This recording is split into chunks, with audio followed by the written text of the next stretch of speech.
rapidement un mot sur la compo avec Yannick Pandore dans les buts. Une défense à 3 avec Cory Sen, Christopher Wu et Steven Fortes. Jonathan Claus, piston droit. Machado, piston gauche. Doucouré en sentinelle. Pereira, KU compléteront le milieu de terrain et 2 attaquants avec Kakuta. Christopher Wu dans sa surface. En plus, comme il est droitier qui joue côté gauche, c'est toujours cette fâcheuse habitude à rentrer à l'intérieur, ce qui est normal quand on joue sur le côté opposé. Allez, le bon coup à jouer là pour les Lensois avec Jonathan Claus qui va pouvoir hériter du ballon. Jonathan Claus qui va pouvoir prendre l'information. Le centre au second poteau et Dever Machado pour la reprise de volée qui oblige Anthony Maurice à une parade au premier. Plusieurs fois la saison dernière. Le corner à venir, corner rentrant. C'est frappé et Yannick Pandore mise en difficulté. Légère. Ça veut dire ce que ça veut dire. Attention, le ballon encore une fois dans la surface lensoise. Le ballon au deuxième poteau, la mortier de poitrine. Ouais, il y a un peu de gravuge là dans la surface de réparation. Alors...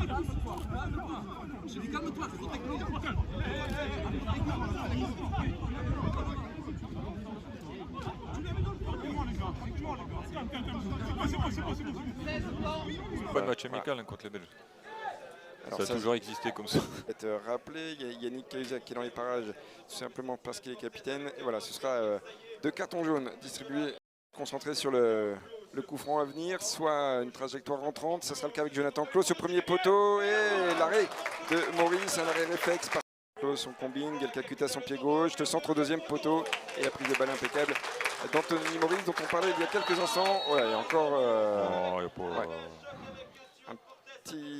petit accrochage avec Cory Sen, me semble-t-il. Non, c'est Simon Banza avec le gardien, mais bon, c'est bon, il n'y a rien, le gardien. Allez, les Lensois qui, au fil des minutes, se mettent en place et gênent un petit peu plus. C'est bon, ça déconne, faut arrêter. Oh. C'est un match de foot et le foot est un sport de contact, hein, on le répète. Non, mais après, je veux bien, mais bon, à un moment, il faut arrêter aussi, quoi. Il fait 2,50 m le défenseur et tu mets un coup d'épaule, tu as l'impression qu'il y a une triple fracture. Allez, il y a une possibilité avec Jonathan Claus qui est aidé avec Cahuzac qui a du monde dans la surface de réparation. Jonathan Claus, la tête et Simon Banza qui malheureusement ne trouve pas le cadre. Belle occasion.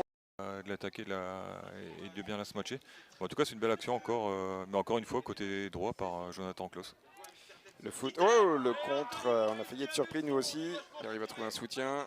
Attention, le ballon qui va arriver dans la surface de réparation. Il faut s'imposer. Yannick Pandore qui a été aidé par Cory Sen pour dégager ce ballon. Des choses à revoir, à travailler, mais en tout cas, on sent qu'il y a toujours cette envie de jouer au ballon, de ressortir les ballons. Et ça... Corner rentrant. Du mouvement dans la surface et frappé au second poteau. Et voilà, cette fois-ci, il a pu s'emparer du ballon sans problème. Thomas pour la Poussin. Le ballon au premier poteau et c'est bien coupé par Yannick Cahuzac. Alors un nouveau corner, attention, la superbe parade de Yannick Pandore au premier poteau. Il fallait la sortir celle-là parce que cette tête était cadrée.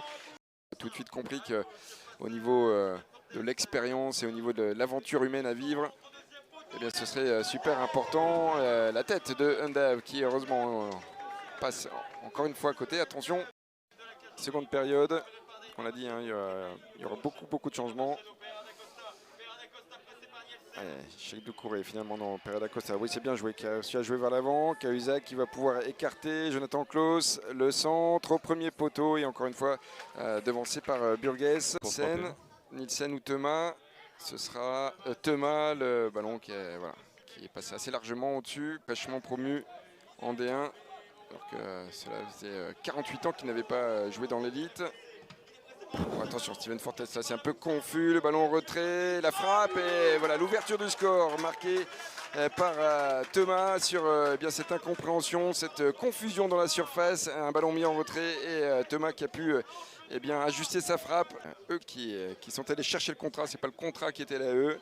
Ah non, mais je vois des fois il y a des joueurs qui demandent des contrats. Ouais, on va suivre cette possibilité là pour Yannick Cahuzac, la frappe qui est contrée par l'attaquant Undav qui était venu prêter main forte à sa défense. Qui première. Allez, l'action à venir, la frappe un petit peu forcée de la part de Simon Banza. Il y avait... Il ne faut pas se contenter uniquement du résultat. Allez, Lensois mené 1-0, il y a une faute encore une fois. Ouais, attention, là j'ai vu la cheville qui est de David Pereira da Costa. Truc de fou. Mais ouais, pourquoi pas, c'est toujours intéressant. Hein. Allez, on va suivre David Pereira da Costa, malheureusement, qui a tenté de mettre un petit ballon au sol dans la surface. Et, sinon, eh bien, Jonathan Grady, Yann Kembo sont arrivés, Isma Boura et Charles Bolly pour occuper les flancs côté lensois. Poussin pour Thomas, ouais, la flotte de Sotoka. Voilà, ça chambre déjà sur le banc de touche. Flo Sotoka qui est averti, j'ai l'impression que ça parle beaucoup sur le banc. Non, c'est le gardien qui a ouvert ça, qui a commencé à parler. Ouais, le gardien remplaçant. Le gardien remplaçant, celui qui a joué en première mi-temps. La famille qui est plus là non plus, donc il faut lui laisser un peu de temps. Siko, je te coupe parce qu'il y a un bon coup à jouer avec Seko Fofana qui va pouvoir frapper. Oh, et le bon retour là de la défense. Allez, Jonathan Van qui s'efforce, le bon tacle de Camara. Ouais, ça s'accroche en tous les cas. Il y a Adam Oudjani qui va être averti. La ligne médiane. On a passé l'heure de jeu depuis maintenant un peu plus d'une minute. Allez, Seko Fofana. Oh là là, Seko Fofana. Ça aurait été... Allez, Adam Oudjani pour frapper ce corner au deuxième poteau. Et Jonathan Varane qui a peut-être été un petit peu surpris de récupérer ce ballon.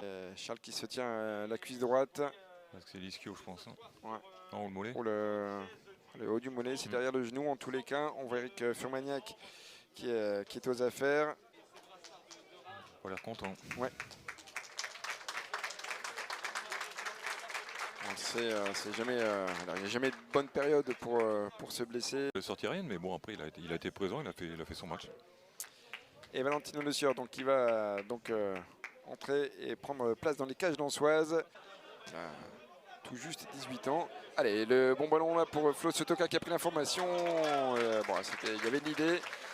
Une machine à remettre en route. La machine justement avec Seko Fofana. Seko Fofana qui va pouvoir décaler Adam Oudjani qui s'embarque le ballon. Adam Oudjani qui malheureusement trouve le petit filet. Le contrôle qui est un petit peu long. Ouais, mais c'est une machine ce Seko Fofana.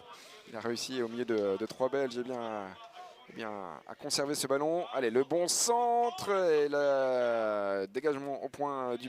Il réclame un petit quelque chose. J'ai plus l'impression qu'il avait perdu le contrôle. Attention, ça a chauffé parce que Simon Banza a fait un tacle.